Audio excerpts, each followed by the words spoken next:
This is the LEGO Star Wars UCS Jabba sail barge coming out October 3rd for $500. And if you're like me, this probably wasn't at the top of your wish list for UCS sets. Upon seeing the concept, I was pretty uninterested, but now after building it, I can confidently say this thing is extremely well done. But is it worth picking up? Well, the answer pretty much comes down to, do you like it? UCS fans are going to love this set, but watch out because it also includes 11 minifigures and a fully fleshed out interior, which makes for some really beautiful and much needed details to sell this set. But before we get into it, I'd like to say a huge thank you to the LEGO Ambassador Network for setting this set early for review. Now I want to start out with the box art, because like many UCS sets, there are a lot of beautiful details just in the packaging alone. This box is about the same size as the UCS Razor Crest box, and inside there are two printed inner packs, with the first box featuring Salacious B. Crumb, the Kowakian lizard monkey, and the second box with Max Rebo. I'm in a real jam, man. There are two fat instruction books for each of the two boxes and a moderate sticker sheet that mostly focuses on interior details.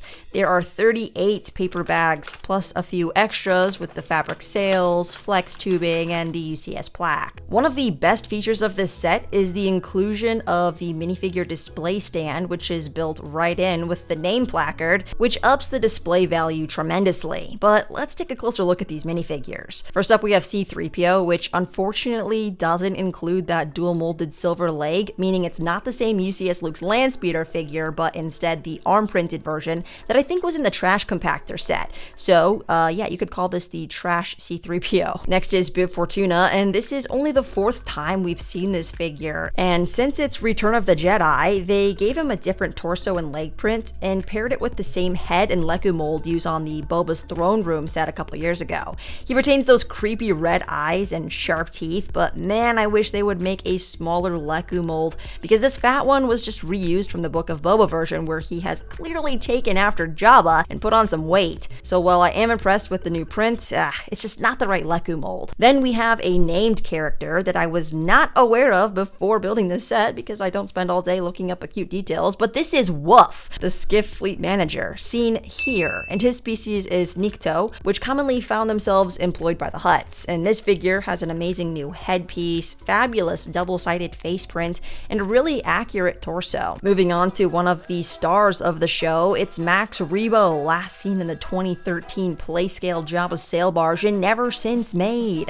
Conspiracies say he survived the sail barge explosion because here he is, hardly distinguishable from the older version, but ever so slightly in a darker blue. That is literally the only difference I could find. Then we have our second named character that is totally new, and that's Kithaba, the Klatooinian skiff guard seen escorting Han, Chewie, and Luke to the pit of Carkoon. He also has a great headpiece and a torso print, and just one face print on this guy, but I'll bring him up again later. Our next star of the show is, of course, actually just Princess Leia, because we don't use the S word in Star Wars anymore. I will say, though, this is a bit more tasteful than changing the name of an entire starship to, say, Boba Fett Starship, so at least there's that. The other change, if you haven't noticed yet, is the added modesty around her buttocks. This is the old version that is clearly wearing a skirted bikini, and this is the new version that looks like she's wearing board shorts, and it's weird. I mean, they dual molded the legs, which is super nice, but oh my gosh, I can't believe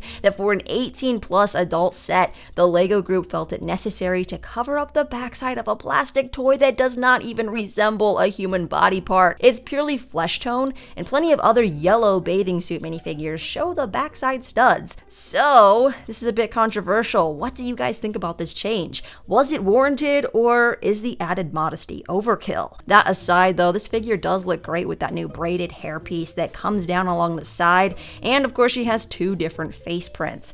At the end of the day, I'm just glad this is still something LEGO is able to produce. Next up, we have the Gamorrean Guard, who I don't have a lot to say about because this is again taken from the Boba Fett's Throne Room set, and I haven't spotted any changes, but let me know if I'm wrong. Also, the weapons are all stashed aboard the sail barge, so yes, these guys do have accessories. Like our last named figure here, that is completely new, and this is Vizem, another Nikto species who also worked for the Hutts, and is briefly seen here. Unlike Woof, he has an orange skin tone, a single face print, and also sports a really interesting headpiece. I can't believe this figure is included though, considering his bio mostly takes place in the comics, so I think the design team really had to do some digging to get another named character of this variant. Then we have our beloved R2-D2, and I think this is also the same back-printed R2-D2 found in the trash compactor set, but this time, of course, with a dark tan 2x4 plate to serve drinks on. And what nice drinks, I might add, with the butterbeer and hot chocolate dual molded cups, makes for a really nice display. Then we have a long time no-see figure, Salacious B. Crumb, the Kowakian lizard monkey.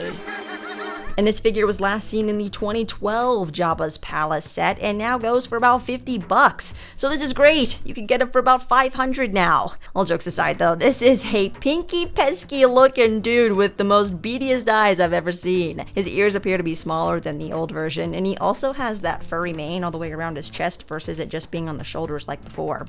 There's an anti-stud underneath and a spot on the figure stand for him to sit on. And our last and biggest figure of the year is a brand new Jabba the Hutt. And this is a big deal. Again, it's been 11 years since we last got this figure, and the only difference is the fat lines are in more of a sand blue color instead of the older gray color. But when you look at him, he's more yellow and green, so I'm not sure which version actually looks better. So let me know what you guys think. The arm prints are exactly the same. You can move his head, you can move his arms, and there's all these studs on the bottom so you can position him on the figure stand or place him inside the massive sail barge, which we'll now take a look at.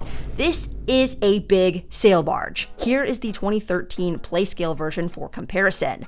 Holy moly. Just like the Playscale version, all of the sides open up. Unlike the Playscale version, the sails are fabric. The party deck is removable, and there is an amazing interior, which you don't see too often on UCS sets. I mean, aside from the AT-AT and Razor Crest, UCS sets really focus on exterior displayability. So let's take a look inside, starting with the driver's seat. There is one, never seen that before, and this is where you'll find some of those stickered elements. There are 2 nice seats and control panels along either side, with 3 monitors in front that have stickers, and this middle one says scanning. I'm not sure why they're scanning their own ship, but that's what it says. The very front or bow and stern of the ship are fastened on with ball joints, and it does make it pretty easy to remove them as well, which is one of the many really good build techniques on the set. I also really love this sliding door, which stays in place and keeps those noisy prisoners out of earshot to the drivers. Because over here we have the prisoner bay, which you can access from the back wall really easily. I think this is a camera or something, and inside is just a seat facing a concrete slab on the wall that someone has been using to count the days. And it says, Han was here. How cool, right? Outside is the weapons rack with all the accessories that I mentioned before, and this removable ladder. And this leads us here into the kitchen, which is just teeming with life. Mostly just this little sluggy frog. I think he's the only thing living in here. But there's also these shells and chicken and bones and lots of utensils and plates. And then in the middle here is this removable staircase leading to the party deck. Our 2 stickered tiles here read Wampa Stew, and then this one is Roast Bantha. Yum. In the next room is the platform that Jabba sits on, with a chest back here that contains the chain for the not chained Princess Leia, but I guess hookah's okay in this set. I feel like the layout here was pretty easy to conceptualize given all the other sail barge toys out there, and of course blueprints from the source material, because this pretty much follows that to the T. And I love the lamppost pillars used around the music bay featuring Max Rebo's red ball jet organ that he actually plays with his feet. Yes, he does not have arms, but that would look weird in Lego. So that's the interior, and I don't really have any complaints there. I think it looks detailed and polished, and it has all the main rooms needed in the sail barge. The sides close up really nicely, specifically these 2 larger back panels, which slot into these rubber Technic pieces to help hold it together. Picking this set up is very doable, unlike the Venator or Razor Crest, AT-AT, or oh my gosh, Gunship. You really don't have to worry about anything breaking off. The 2 skis on the sides can also sort of fold in, and you can pose them to your liking. They also have the last 2 stickers on either side, which seem fine. They don't really match the Lego brown, but technically all the decorations are supposed to. The deck up top is all tiled off. There's 2 miniguns that are attached to the flex tubing, and there's this large gun which has a sweet killer design. I love this thing. It's also interesting that there are little whisk pieces used for some of the details on the deck. There's also flex tubing all the way around, which I didn't have any issues with this time. And of course, there is this cool opening door mechanism that leads to the galleys. There's also 2 more of these swinging doors that lead to those wooden ladders below, as well as some other decking details like these whip pieces in the front. Now, the second to last bag are the umbrella spokes that hold the fabric sails in place with small ball pins. They pop on really nicely and add this sort of nice pop of contrasting burnt orange to the overall brown profile of the ship. The entire thing is propped up on these 3 stands underneath that you clip in somewhere in the middle of the build. I find this back section to be rather odd as it's somewhat loose, so don't try picking it up from back there because this thing is massive. You've got over 30 inches to work with here, and it really does look nice. It's almost like LEGO was planning to release this set though, because the desert skiff and Sarlacc pit go perfectly together. Of course, it's not quite to scale. And now you can be lore accurate and place Kithaba here into the Sarlacc's mouth. Done. What an impressive display, and iconic too, being the first time that we see Luke's green lightsaber. And speaking of which, it will be a gift with purchase for this set between October 3 and 6. I don't know a lot of other details at the time of this video, but I do know that it feels like we just got this. And that's because you're thinking of the Young Slayer 3000 that came with the purchase of the UCS AT-AT. This one is different. It has a green light behind it on the box art, and it's a completely different size box. Like, I liked the old box. Unfortunately, I don't have Yoda's lightsaber to compare, but that was a different box too.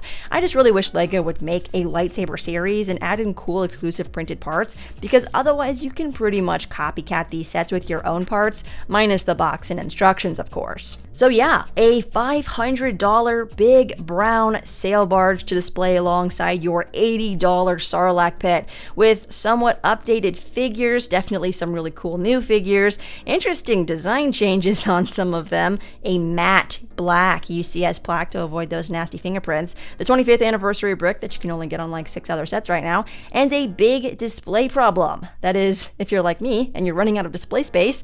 So I am very curious to know what people are going to think about this set, and were you like me and felt very uninterested at first, or was this something that got you in your nostalgia feels? Let me know your impressions on the set in the comment section below. Leave a like on the video, and if you made it this far, consider checking out some of my other reviews.